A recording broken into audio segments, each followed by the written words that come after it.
No, don't panic. Rangers haven't signed Mr. Wobbly yet. I was just realising a lifetime's ambition to score a goal at Ibrox Stadium. I'm sure every Rangers supporter's got a dream of scoring a goal here in front of about 40,000 people. I've just done it in front of an empty stadium and the thrills just make me everything. I'm sure you've all got your own favourite Rangers goals, and I hope you like some of the ones that we're going to show you today that have been scored for Rangers over the years. Back in the 60s, they might not have had action replays or even colour pictures, but they did have great teams, and they produced great players that went on to become Rangers heroes. Rangers are a team that are expected to win most of their games. They're also expected to win home and away. So, being an attacking side, irrespective of the opposition, there's always going to be a lot of chances. And if people are in the right place to put the ball in the net, they're going to score a few goals. The game I did play in, but I must go down as one of the greatest. It was a sort and tell of hundreds of things. Was Kai Johansson when Kai scored against Celtic in the cup final, especially Celtic. Yeah, and it was a real. You could Kai another 100 shots out and they wouldn't go in the net again. He scored that many goals, and every goal to me was a great goal. That was as simple as that.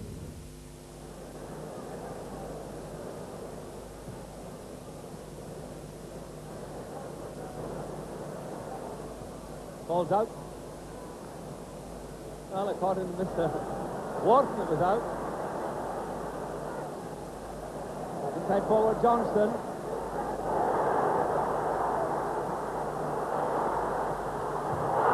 Well, I don't know how McLean missed that one. And somebody's foot stopped that one. And it's a goal by Johansson.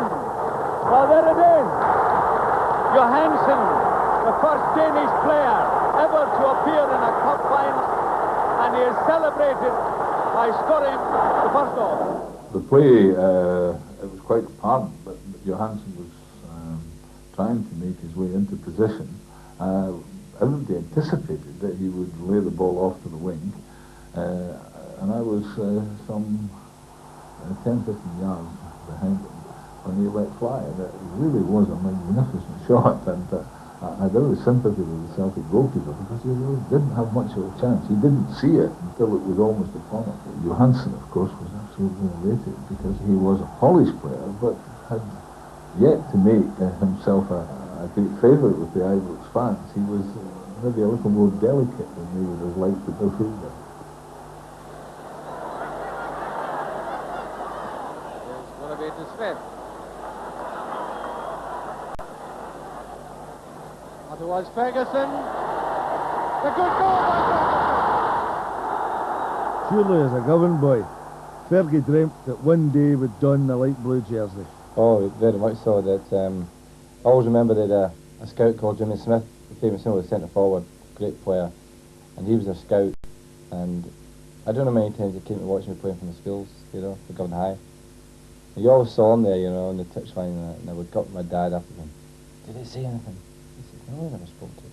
That went on for years, When Fergie finally made it to Ibrox, he met up with two former teammates from his junior days, Craigie Watson and Ronnie McKinnon. And like Alec, their road to Ibrox had been a long one.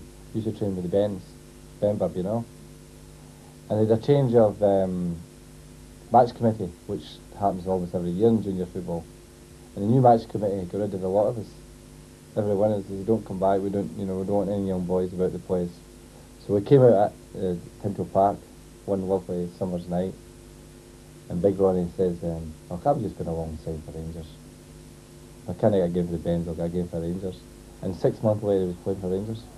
So it's amazing, that three of us eventually got there in different ways. Goes to Matheson. Ferguson's there! There's a goal by Ferguson. Eric Ferguson second, right on the spot there, Rangers 3. Revere 80-0. Another Rangers great of the 60s and 70s made a remarkable debut against Celtic. And not being a local boy, he had one unusual disadvantage. Obviously, we coming to Edinburgh up to 15, I'd never really seen a Rangers-Celtic game. And then when I started with the club, the reserves were always playing at Parkhead, so you missed the big games. So I'd never actually seen a Rangers-Celtic game. Johnston, nicely to Smith.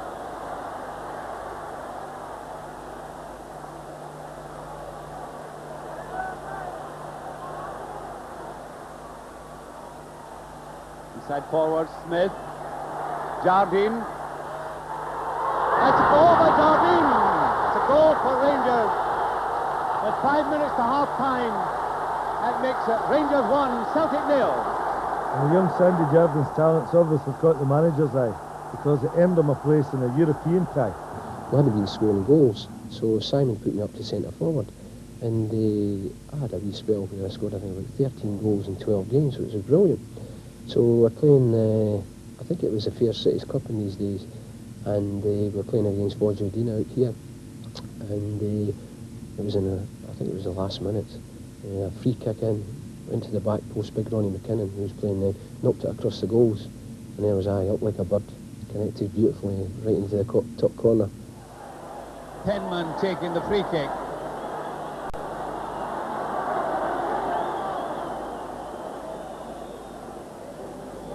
It's Jackson who's taking it. Jardine. And it's a goal! It's a goal! Jardine has scored to make it Rangers 2, Vojvodina 0. But what was the atmosphere like for players in big European games? All big games have that sort of atmosphere. Obviously there's European games which are bigger than normal, but to be honest, the Rangers Celtic game takes a bit of beating for height. Brand. Miller. Jimmy Miller shoots Rangers into a 1-0 lead.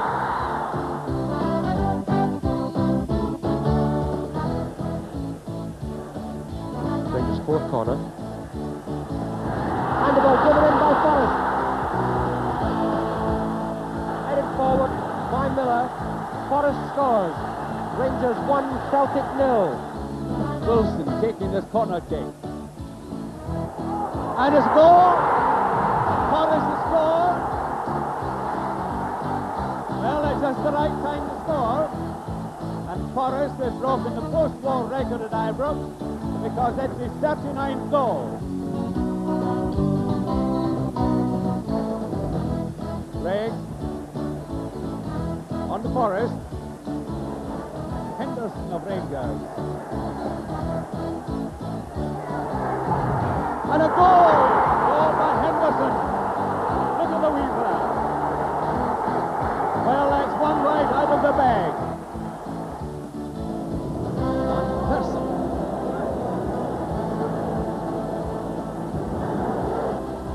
Person. That's a goal by Person. And that makes it Rangers 1, Celtic 0 after 2 minutes of the second half. Ibrox Stadium has changed beyond all recognition since those days, but the traditions of Ibrox remain every bit as strong.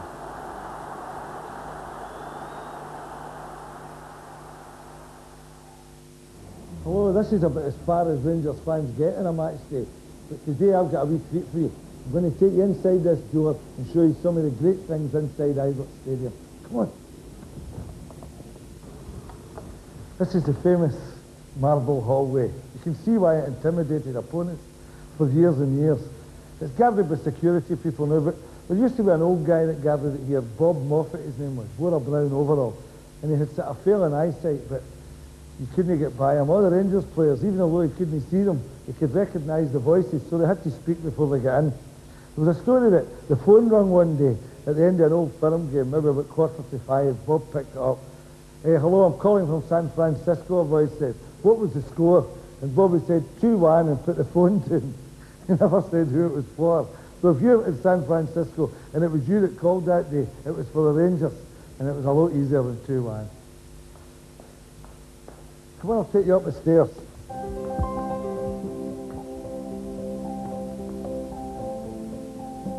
Up here are the two jewels in the Ibrox crown, the famous Blue Room and the magnificent Trophy Room. We'll go there first.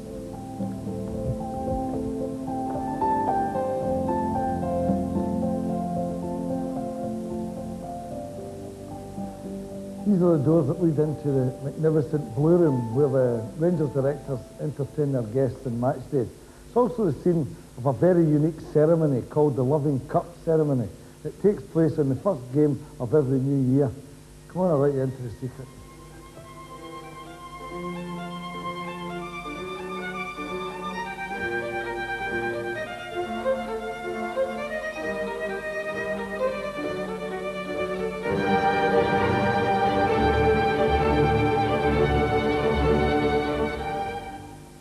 Isn't this magnificent?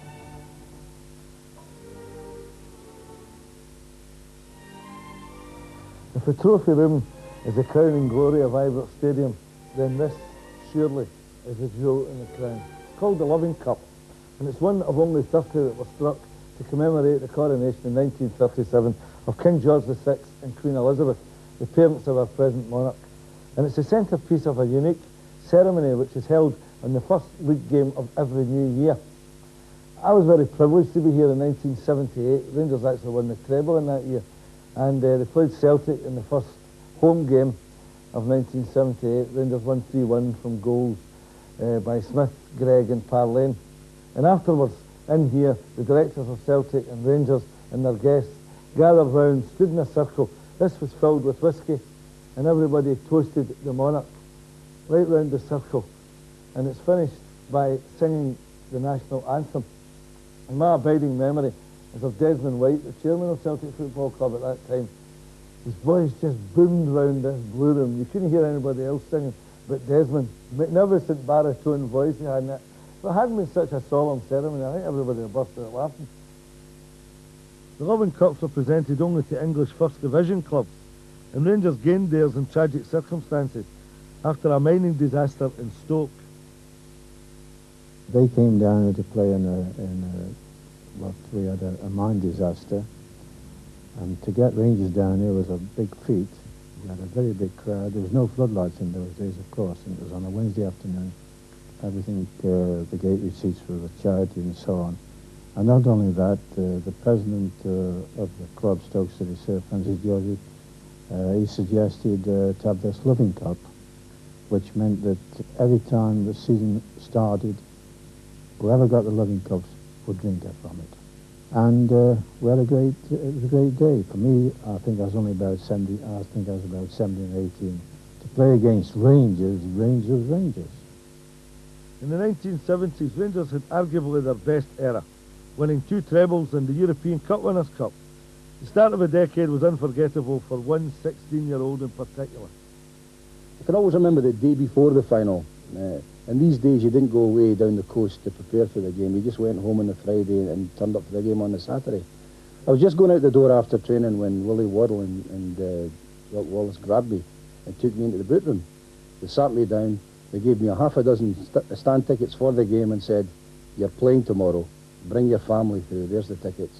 Now you go home and get a good night's sleep." Now I ask you, you're playing in a cup final against Celtic on a Saturday, and he says to me, "Go home and get a good night's sleep." I think I went to my bed at 6 o'clock. Never slept a wink all night, but obviously dreaming about scoring a winning goal, and fortunately enough for me, I scored it. Listen to McDonald, Johnston, Steen and Derry. Johnston out in front. He's there. Centre forward, Johnston scores. A beautiful header from Willie Johnston's cross. I remember the goal well. That's probably the only thing I remember about the game. Willie Johnston came from the left. He went over to the right-hand side of the park. We were shooting towards the Rangers end, the Mount Florida end. And he crossed the ball into the box. And I just remember jumping. There was a Celtic player in front of me and one behind me. At the time, I didn't realise who they were, but obviously afterwards with pictures, it was Jim Craig and Billy McNeil. And the ball just sat nice for me. And I nodded the old head and it went into the back of the net. It was the most amazing feeling to get. I mean, as a 16-year-old, you just couldn't believe one end erupting and the other end's very, very quiet. A smashing feeling. Well, honestly, I lived off these type of guys, you know, like say Derek Johnson, because getting crosses in, you had to get somebody daft enough like him to throw their head in among where the boots and that fly. But we had a really good partnership. I knew that if I put the ball into a right area there, that Derek would at least go in after the thing. Maybe no getting the end of them all, but the one thing he would do was ensure that defenders wouldn't get things their own way. But he got more than his percentage off goals, obviously, for crosses. Players like myself always needed a ammunition. I could very rarely conjure up a goal myself. I needed balls coming from wide, and Alex McDonald threading balls through, Bobby Russell, and wee Tommy McLean and Davy Cooper, as far as I'm concerned, were the men that made me. Their crosses that they supplied to me were inch perfect. Driving it hard forward. Dalglish going up. McDonald now on the break. Trying to find McLean. Good ball. Parlane coming out to help. McLean cutting infield. Square to Parlane. Parlane gets it back. Out to McLean, still dangerous. McDonald, Johnston, Scott, all in the middle. McLean, right foot to the left foot. There's the chip cross. Johnston going in. That's there! Beautiful goal. Derek Johnson has scored in the 5th minute for Rangers. It's Pitts walked into this match early in the second half. McDonald, McLean, great chance for number 2. It's there, it's number 2. It was a really exceptional left foot volley for me. That's the one that normally keeps me standing. It saves me falling down, but no, I think it was a trundler that actually went in the corner of the net. But it's one that lives in memory because obviously goals against Celtic are important to Rangers Football Club. McDougall coming away for Rangers. Good running here by McDougall. Nice ball out to McLean. There's the cross. Parlane.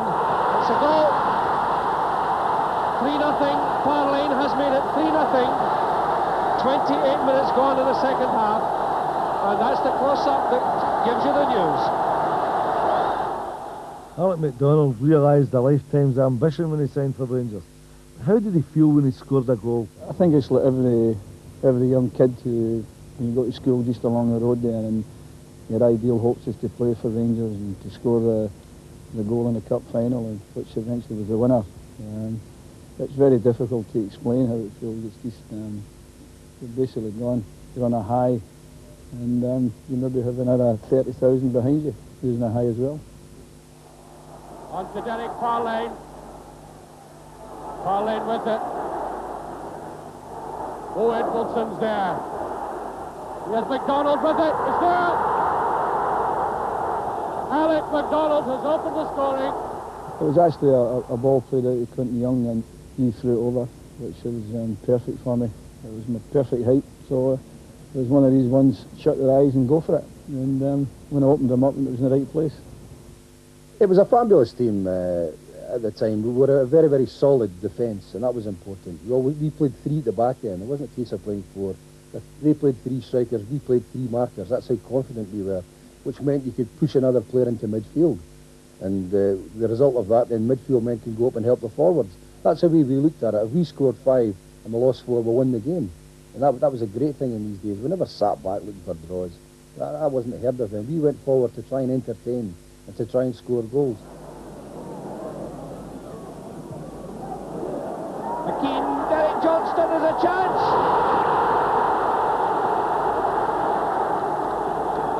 Derek Johnston gets his 16th goal of the season to put Rangers ahead by 1-0.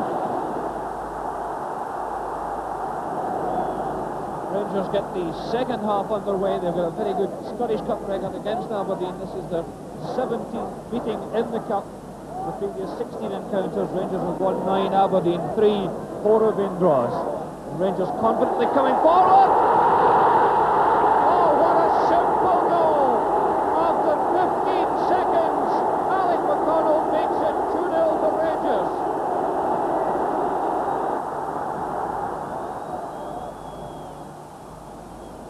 McKean trying to get round the back, but it comes to McLean. Chip forward, Henderson! That is number 3 for Rangers. A glorious goal from Martin Henderson.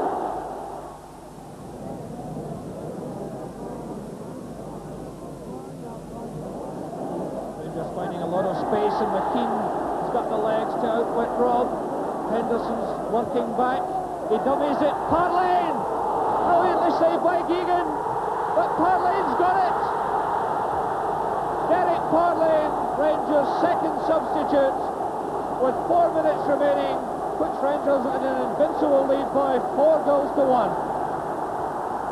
Then when Rangers played Motherwell in the Cup semi-final, they showed their true blue fighting spirit.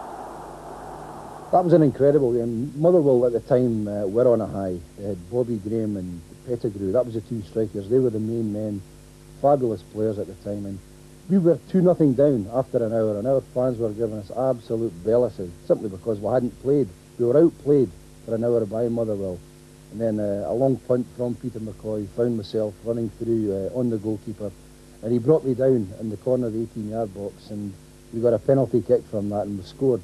And from then on, there was only one team going to win it. I was fortunate enough to score 2 goals that night, the winner about 5 minutes to go, but we were very, very fortunate that night. Motherwell played well, but it was typical how Rangers never give in. They always fight to the end, and that night proved exactly how we played.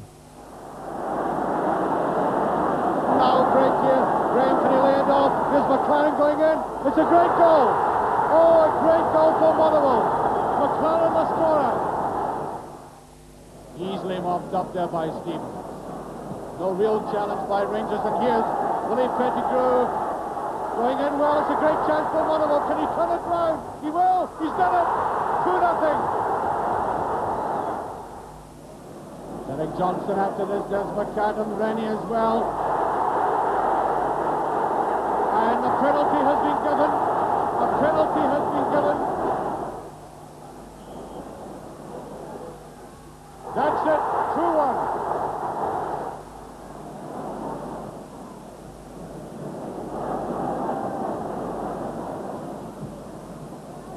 Again, a mighty one. Derek Johnson after this. There's Johnson, it must be an equaliser. That's it. An incredible goal. 2-all. And Greg with a free kick. Farley with it, it's must be. That's it. Rangers have got what should be the winner. Derek Johnson makes it 3-2 for Rangers with only 2 minutes left. Derek Johnson was the top goal scorer in that year. What made him so successful? You've always got to be in the box. It's pointless myself going out wide and crossing balls into the box. Who was going to head them in the 70s? That's why my job was, when we came forward, you get inside the 18-yard box. We've got players that's going to supply the ball. You make sure you get in there and finish it off, and that's important. McLean with Greg. In goes Johnson, it's there! That's the snap goal I was talking about. 40 seconds.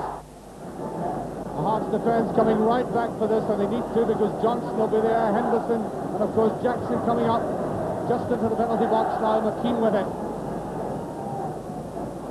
Jackson just behind there, and McDonald lets fly. That's it. Eric McDonald makes it 2-0 for Rangers on the half-time whistle. Penny Greg knocked it up easily. Now McLean to Greg. Here's Martin Henderson in the open. Greg coming through. Henderson with it. There's McKean with Brown. Can he throw the dirt? Good running by McKean though. That's it. Derek Johnson. The third goal. In 1975, Rangers clinched the championship for the first time in 11 years. The flag was finally won by a great goal from Colin Steen at Easter Road, which also prevented Celtic from making it 10 championships in a row. Full play by Jordan. A good pass forward to McKean. McKean going on the outside, getting it across. Chance for Steen and a goal! 16 and a half minutes played and Easter Road erupts. Free kick to Hibs. Smith lofting it forward. Jackson heading down. And it's all over. And Rangers have done it. There's Jock Wallace and there's Sandy Jardine, and that's the picture that says it all. After 10 long years, Rangers have won the Scottish First Division Championship. 6 times they've been second.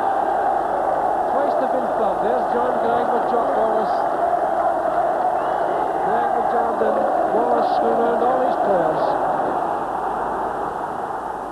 Well, that's a day I'll never forget.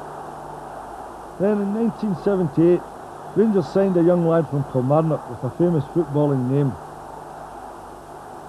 I think if I had to choose one special goal, probably it was a game against Juventus here when we were 1-0 down from the first leg in Turin. Juventus at that time had 9 Italian internationals come in their team, and they were very, very strong, and they'd been league champions, I think, for 2 or 3 years in a row. They were 1-0 up from the first leg, and we did well to keep it to 1-0. But we came here and we won 2-0 on the night, and I scored the second goal with a header. Now, what was special about that was the fact it was a header, because I wasn't noted for my heading. But I rose among a crowd of players that night, and Derek Johnson, Colin Jackson among them, and managed to get a header in to beat Dino's off, who was a well-known figure at the time and still is. So that was a special night. Russell. There's a goal. Gordon Smith, a superbly simple goal, beautifully executed. Gordon Smith remembers the January 78 game, not only for the goal he scored, but for a great goal scored by a great captain. It was quite a controversial game that day because of the second goal that we scored.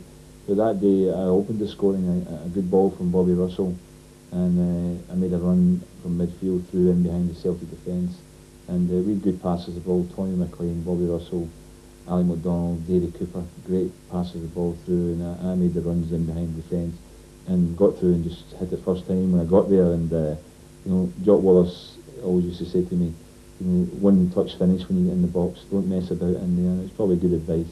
The side used to get a good strike on it, and it flew in. And now, of course, the clearance by Peter Latchford. There's Russell again. Gordon Smith. Gordon Smith scores his 20th goal for Rangers.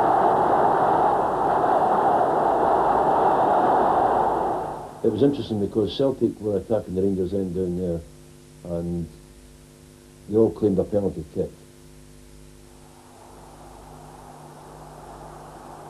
And I took a short by kick from Peter McCloy, and we ran down the length of the park, exchanging a few passes, and it ended up, I think, with Tom McLean down here at the Celtic end, having a shot which was parried by the goalkeeper, and it stopped about a yard from the goal line. And I just ran all the way, and I kicked the ball in at the Celtic end.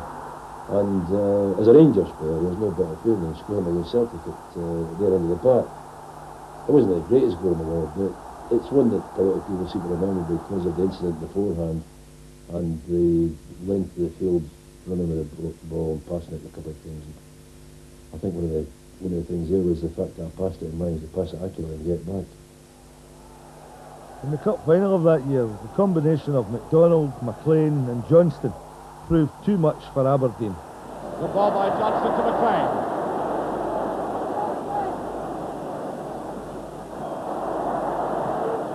Unlike McLean to lose possession when there was no challenge on him like that. Gordon Smith to Cooper. Johnston looking for support. Finds it in Russell. There's Alec McDonald. It's there. Alec McDonald scores the opening goal of the cup final. McLean as well to sweep that in. There's Johnston. Yes. The lifeblood of every club is its fans, but Rangers fans are a special breed. They will literally follow their team everywhere, at home or abroad. Fans like Andy Bain, who in spite of losing a leg in the last war, has missed only 2 games since the end of hostilities. Tell me about the Eindhoven game in 1978. That was unbelievable. There's nothing each at Ibrox, and didn't look too clever us going across there, and we're saying if we score, you're in with a shout and this and that. I don't need to tell you, they scored in the first half minute. Oh, and everybody's all just into the depths of despair. Oh, what's happening here? Yeah, I think that was a time where everybody had written us off because we didn't do particularly well at Ibrox, and then we went over there, and I think they scored really early in the game. So, it was a case of throwing caution to the wind. Really early in the game was 23 seconds. The ball hardly had a chance to get warmed up. And there it was, 1-0 for Eindhoven. It prompted a wee Rangers fan at half-time to say, we were a wee bit lucky they started before we were ready. However, Rangers did come back, and wee bit of Tommy McLean magic, wee chip, and there was Doddy with one of his flying headers. His timing was always perfect, always arrived at the right time, made it 1-1. But it wasn't all over. Eindhoven were a really good team at that time, and a super hook beat big Peter McCloy, and it made it 2-1 for them on the night. We needed another goal to get back into it, and here it comes. Oh, nearly took the heat off a big Derek Johnston there. And he enjoyed that as much as those punters behind that goal. 2-2, and we're through at that stage. And then came that third goal. But I'll leave the description of that to a man that's seen Rangers in Europe more times than I've had hot dinners. The third goal that he won it was absolutely out of this world. Always remember McLean getting the ball on the right, and he seen Russell running through, and before he could run into an offside position or anything like that, he sent the ball into him. Here us collect. The goalkeeper's going around at an angle, was right along the deck, right into the corner, and the place just went there. Oh, falling about and jerk. I must have done maybe about 10 feet in the air. Oh, right, I couldn't believe it. It was absolutely brilliant, so it was. To me, that was the greatest result ever in the European Cup as far as Rangers were concerned. Before we leave the 70s, there is a goal that many Rangers fans remember, and who could forget it? It was a volley from about 3 inches, and it was scored by Big Tam Forsyth. Well, it's not often I got for set plays, but I went up this time and Tommy put the cross in and Derek headed it. And I thought the ball was actually in, and it hit the post and across the other side. And I was just there to, well, as people say, I stabbed it in.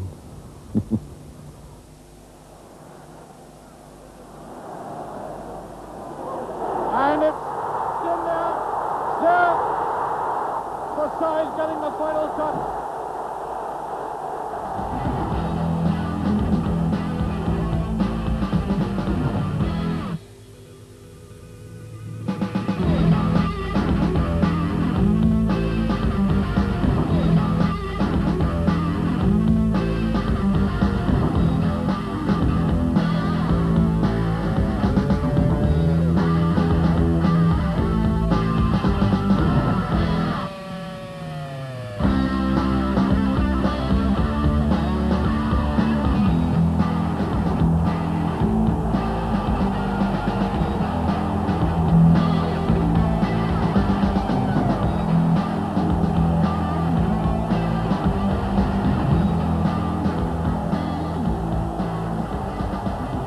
Winning so many trophies in the 70s, it left the club with an enviable problem: where to store them all.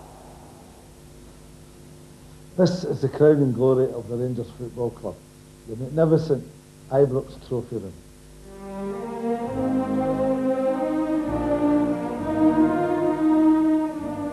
One man who knows more than most about the trophy room is the club's guide, Andy Campbell. How did it all come about? The trophy room actually was opened in 1959 by Mr. Scott Simon, the manager after Mr. Struth, and it was his wish that a room be opened for the supporters to see the trophies. Before that, it was a players' billiard room, and I believe they could actually fill the trophy room 3 or 4 times over. Most people come to see the major trophies, like the 3 that make up winning the treble: the League Championship trophy, the Scottish Cup and the League Cup. But there's one little trophy that can be quite easily overlooked. This is the oldest trophy we actually have in the place. It's the Moses McNeil goblet. And Moses McNeil is a gentleman that actually started up Glasgow Rangers with his brother William and a man called Peter Campbell. And also, the second year of Rangers' existence, I believe Moses loaned Rangers £5 4 shillings or £5 20 pence. And if he hadn't done so, Rangers might not be here today. Pride of place in the trophy room is reserved for Bob McPhail's medal, 36 in all, including 7 for the Scottish Cup. His goal in the 1928 final is one that he still remembers fondly. That was a mistake, of course. It was hit. No, it was a shot. Yeah. It came out, the ball came out to about the penalty spot, and I scored from there. But it was a terrific shot from about 10 yards. And the end of the net, which is important. Captain in the 1928 Cup final was David Meiklejohn. Is he as good a player as people remember? Michael John was in a class by himself, not only with his feet and legs, but with his head. He could redirect a ball left or right, and he always gave you it down the way. The wee Blue Devil, Alan Morton, also played. But apparently wasn't he too happy with one of Bob's passes.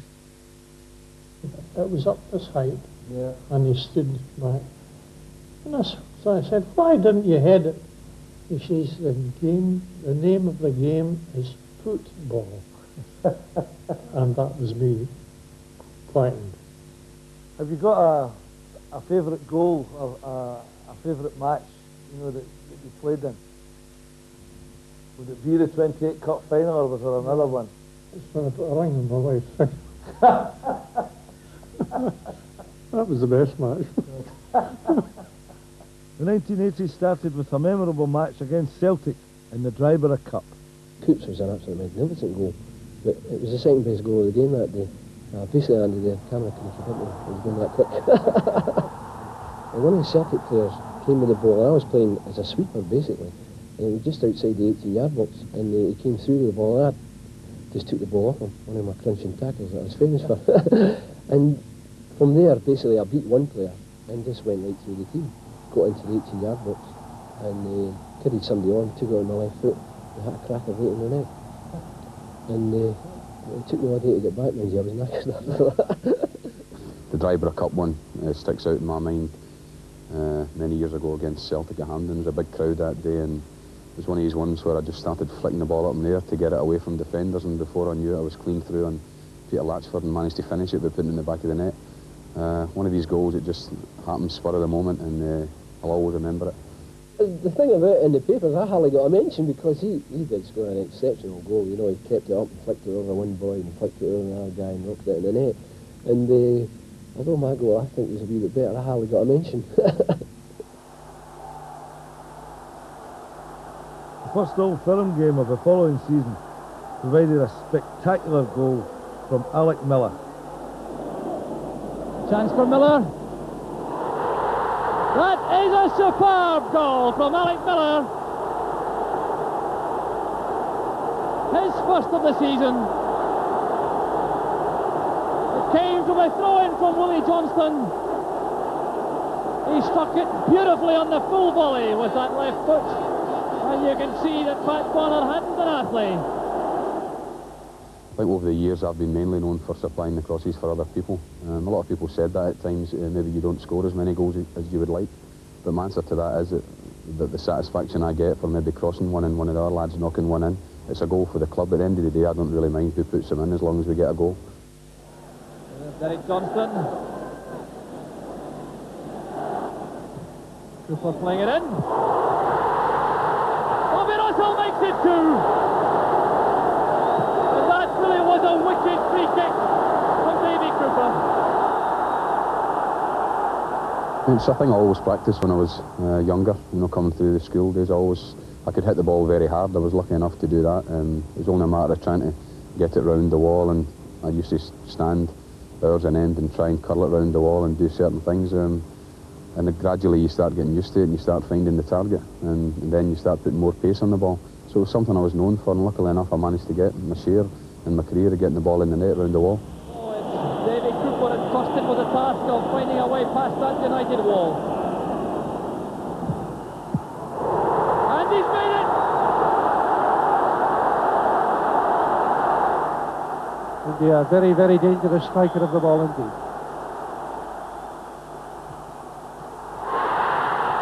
Still, 33 minutes.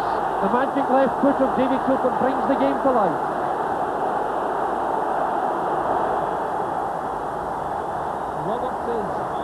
Things. That's brilliantly stopped by Davy Cooper.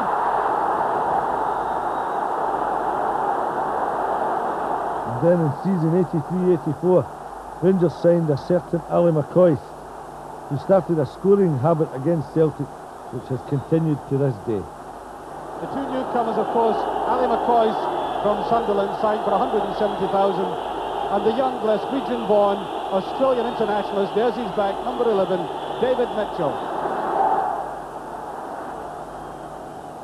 Well, there's a great goal. Ali McCoist, right out the blue, right through the Celtic defence, 27 seconds.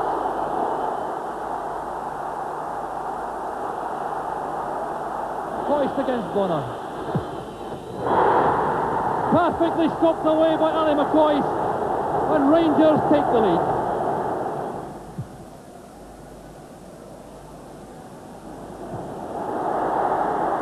The 50 minutes of the second half gone. Is this the second for Rangers? Yes, Ali McCoist has done it.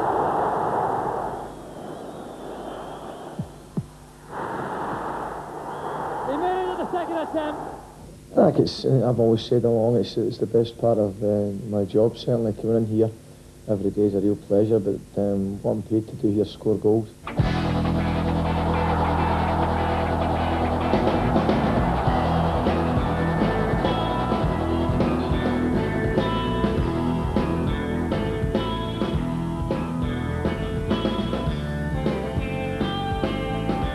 Those not all the memories are about great victories. There was a great 4-each game against Celtic in 1986. That was probably one of the best Old Firm games I played in. I think we're 2-0 down, got it back to 2-1 with Cammy Fraser, scored a great header. Here's Durant, now McCoy. Out swinging cross, Cammy Fraser. Brilliant goal from Rangers. Johnson for Celtic. Just Tommy Burns, we put him through and made it 3-1. But my own goal, I was quite pleased with that. There was a shot from outside the box. And don't get too many of them, so I enjoyed that one.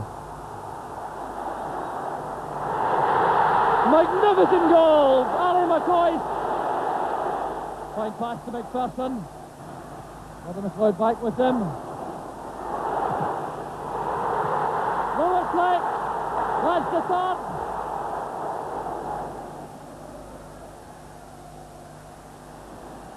Well taken by Bonner.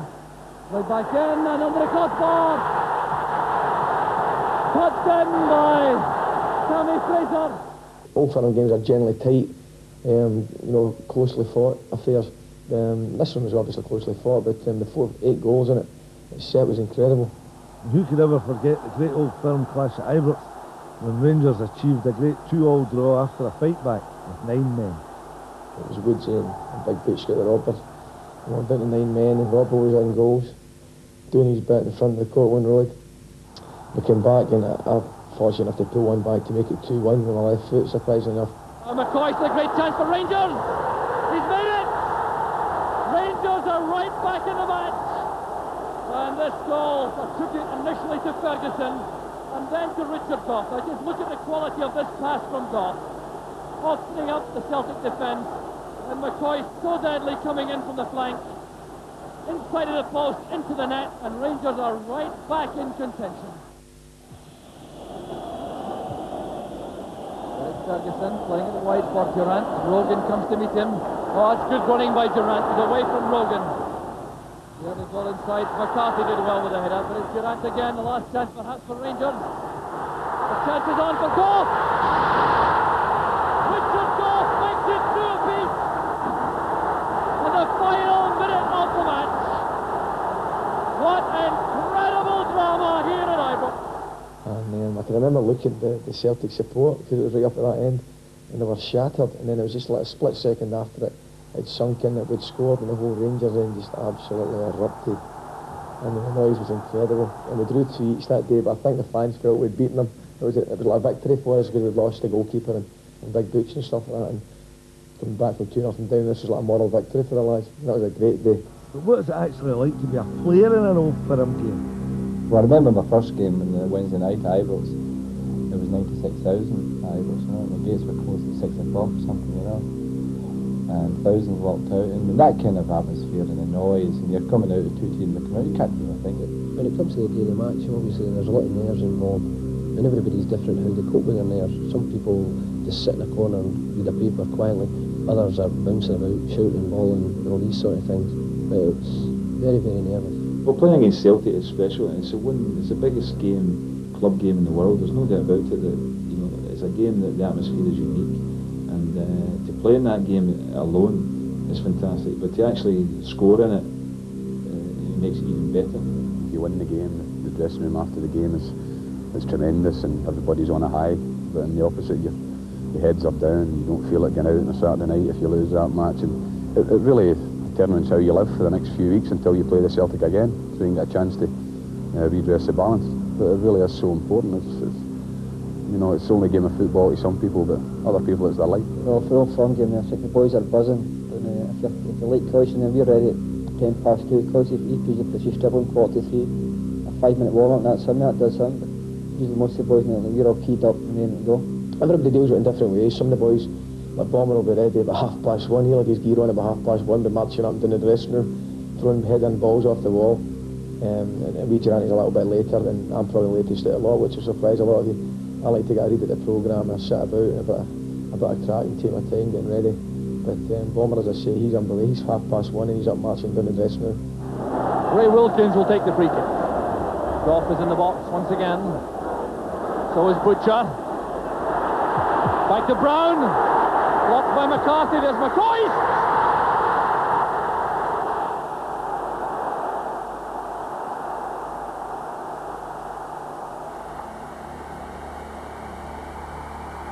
Gary Stevens took a throw from the right-hand side, taking into the Celtic end. And Terry Butcher flicked on, and it took a deflection, the ball came out, and Ray Wilkins met it on the volley, and absolutely lashed it in. And Ian Andrews was in goal for Celtic that day, and I don't think he moved. Ray will remember that, I'm sure, for the rest of his career. Goff and Butcher have gone up. It's launched in field by Stevens. There's Butcher. Back with Wilkins. From Ray Wilkins.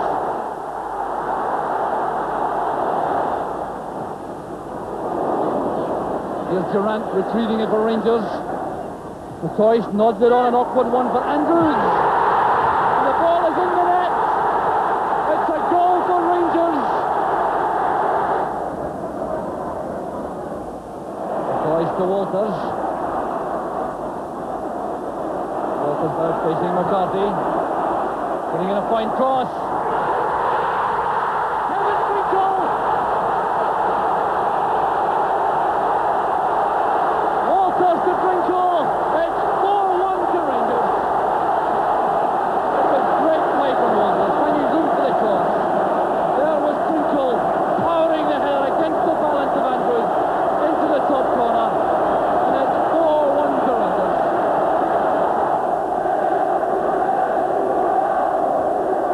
Judging the fight well. There's Brown. Taking in trouble, there's Ali McCoy. Down he goes this time, but Walters! In the second half, started quick fire, and we'd knocked 3 goals in the first 20 minutes or so. And then, as I say, I think we took the throw off, like I say, out a little bit. Some we should never have done. The 5-1 was brilliant, but I think it could have been more. Of course, Rangers did play other teams in the 80s, and George Suter, who's fondly known as Doddy at Ibrox, remembers one European tie especially. Well, there are many great goals, but the one that comes to mind is the one at Boa Vista. And the reason being, I couldn't get Scott Nisbet and myself couldn't get sitting on the bench, so I put to the back of the goal. And Derek Ferguson was the scorer. And the leading up work was done by David Cooper. And it screamed into the net. In fact, it hit the net before the goalkeeper knew.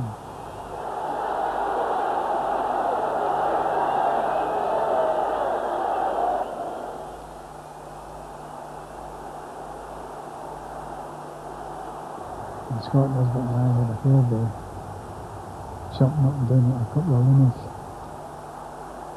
The cornerstone of the great Rangers revival in the 80s was the great Terry Butcher, still sadly missed at Ibrox, and who has a great affection yet for the Teddy Bears.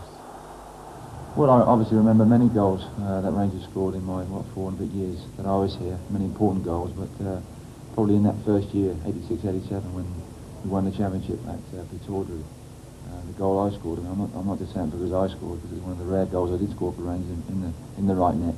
But David Cooper took a very quick free kick, a bit of jostling on the far post.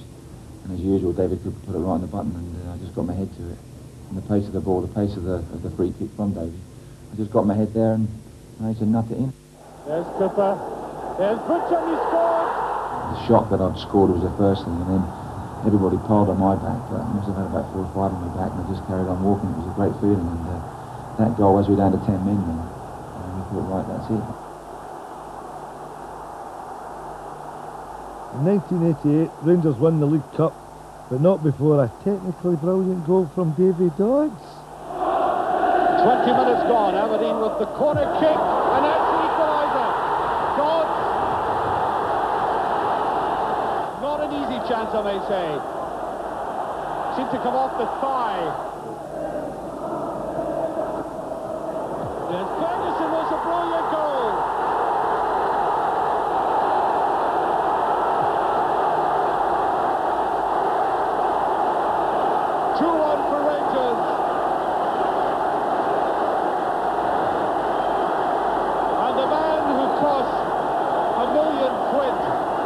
To bring to Rangers, showing a little bit of the quality that attracted Souness and others in the first place.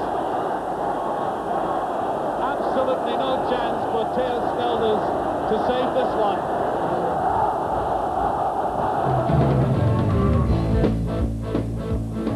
Might well have left that. Redford. Ian Redford surely wins the cup for Rangers. Still there. A lovely reverse pass. Here's Russell to McKinnon. Got to judge it well. The chip. There it is again. And 2-0.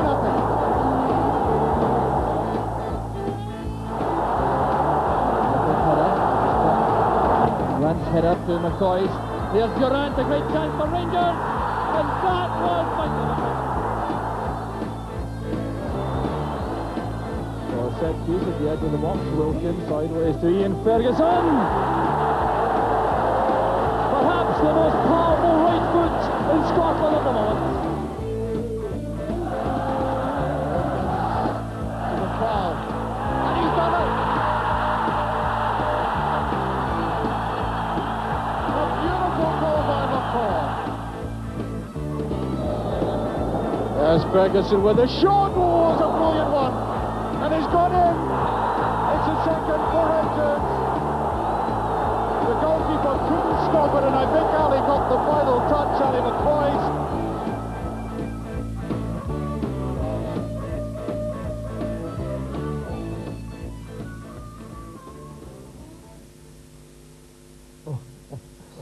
No. Walter Smith's job's not any danger for me. It's a big job, you know. Harry S. Truman, the former President of the United States, once said, the buck stops here. And as far as Rangers are concerned, this is where the buck stops. Walter Smith's desk. This is where all the big deals are done. This is where Walter and Archie maybe sit on a Monday morning and discuss the game that's happened on the Saturday. You can just imagine them, can't you, after losing 2-1 to Kilmarnock, saying, I think we'll go downstairs and say to the boys that they're a wee bit unlucky on Saturday. And Archie saying, I think they were a wee bit unfortunate. That last minute goal certainly caught us unawares. And you can believe that. But just what makes Rangers so successful? That's the $64,000 question, isn't it? Are tactics that important to Walter Smith? I think with the standard of player we've got, the tactics are a part of it, but they're no major part. Getting good players, getting a good balance of team, and giving them a good environment to play in, which Ibrox is. Rangers are a good environment. I mean, they're playing in front of 40,000 people on a Saturday. They're playing for a big club. It's there to be enjoyed. And you've just got to make sure as a manager that that part's there. Tactics play a part in it, but not a bigger part, not a big part. I think if you go to, you know, maybe other clubs, if you're not lucky enough to have the standard of player we've got here, then you have to work a wee bit more on the tactical side. But here I think the standard of player allows you not to do quite as much tactically and just make sure that they're in the right frame of mind to go into the game. Talking about standard of player, you can see I'm a finely honed athlete, can't you? By the way, I'm the baldy one on the right. There was points in this game where I thought I'd have to throw a double six to get into it. And then, of course, how was I going to get out of it? Then I found the fall guy. Archie, in you go. Then I got a wee chance to display some wonderful skills like that. So naturally, the boys wanted me to play in a wee practice match, didn't they? And they left me with my tongue hanging out, literally.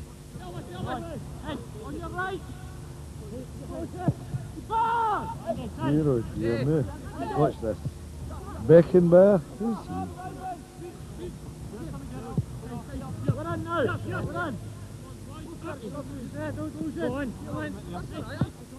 Absolutely superb performance, by the way. I've never seen anybody go at such a speed backwards as you did there. Where's the signing on for him? That's what I want to know. By the way, you're not seeing it all here. I've been out for an hour and a half. Well, it feels like an hour and a half, feels like a day and a half. Dear, oh dear. I wondered why they called this Titwood. Guess what bit I am? I was just looking at Chenks, as you call him, the punters call him Miko. He's got a tremendous skill, hasn't he? For a big guy, he's got a hell of a delicate touch. And somebody like Peter Hussa, you know, coming for the continent as well. What like is it playing with guys like that? Well, I think they're pretty average for the money we've paid. Do you think so? You know, I think we could get more out of them, but apart from that, no, serious. He's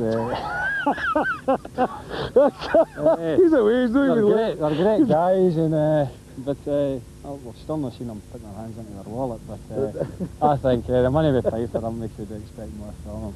So, yeah, Peter Chenks, hope you're listening. Have you got a favourite moment since you came to Ibrox? Is there a goal that sticks out in your mind? Well, yes. New Year's Day, 2 seasons ago, I believe, Parkhead came on, changed the face of Scottish football, really. You know, I laid one on for McCouch to get the penalty. Hateley put it in to make it 2-1. Brown last minute, gets up, 20 yards out, scores the third, jumps the barriers, and you're looking at the new Colin Jackson. Hateley on the right, holding the play up for Stevens. Spikeman again.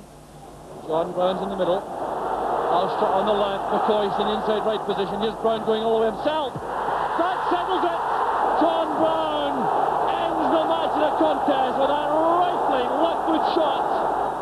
Goals are magic, but the fans want to know everything about the player. What they eat, their favourite drink, even down to who cuts their hair. The man responsible for the current crop at Ibrox is himself a blue nose, Taylor Ferguson. Who is it? What players come in here? Like Mark comes in, he's Mr. Versace. He comes in, and they call him Mr. Versace. You know, from head to toe, but he suits it so well. Yeah, but what a signing he's been for the Rangers. And then Ali comes in, he makes an appointment to say Monday at 3 o'clock and we get him on Friday. Just about that amount of time. That's a bit early. Well, Taylor. How's that? Oh, you're a magician, you know. Looks as if I've got here. Well, talking about Rangers there, I actually think they'll go from strength to strength. You know, David Murray's got it all sorted out, and Walter's signing the right players.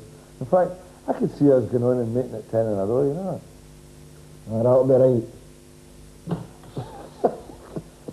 Ask any of these fans what their favourite Rangers match is and they'll tell you no problem. But what about the men at the top? Every season that you have your favourite matches, you know, that you go through, important matches that you've got to win. I took over as a manager towards the end of the season when Graham Souness went away, and we had 2 or 3 nervy matches. And we had probably a game that will always stick in my mind against Aberdeen here. It's not very often you get to play the last game of the season, the 2 teams who it's possible for to win the championship. We had a lot of problems injury-wise going into that game. And I'll never forget, you know, the build-up, you were asking me what I do before the game.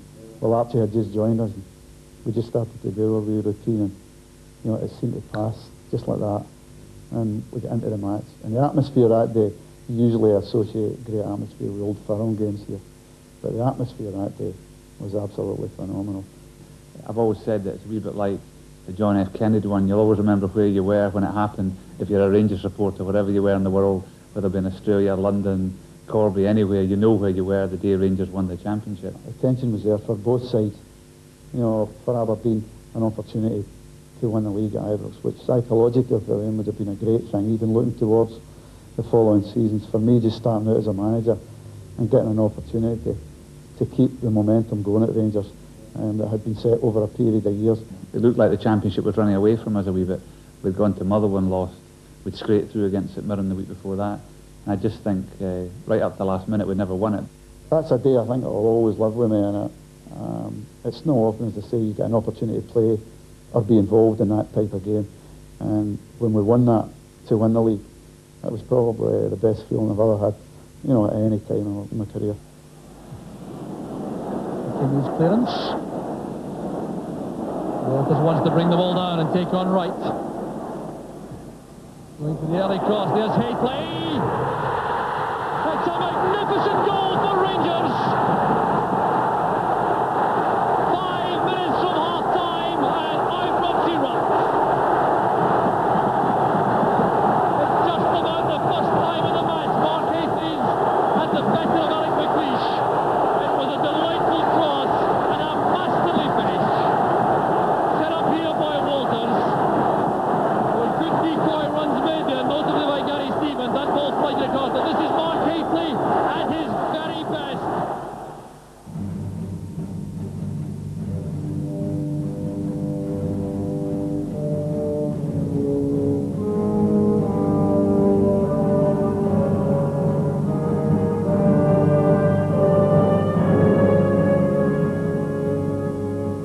Mark Haley at this moment in time is probably the best striker in the country. He's really very, very hard to handle for opposing defenders, and really he's been one of the main reasons over the last 4 or 5 years Rangers have been so strong. Rangers are very lucky they've got him at peak. His fitness is tremendous. His knowledge of the game is as good as it's going to be. He combines the two to make his play so effective that it's very, very hard to stop him. To the fans, Mark Haley is the ultimate professional. But to 4 special people at home, he's just daddy.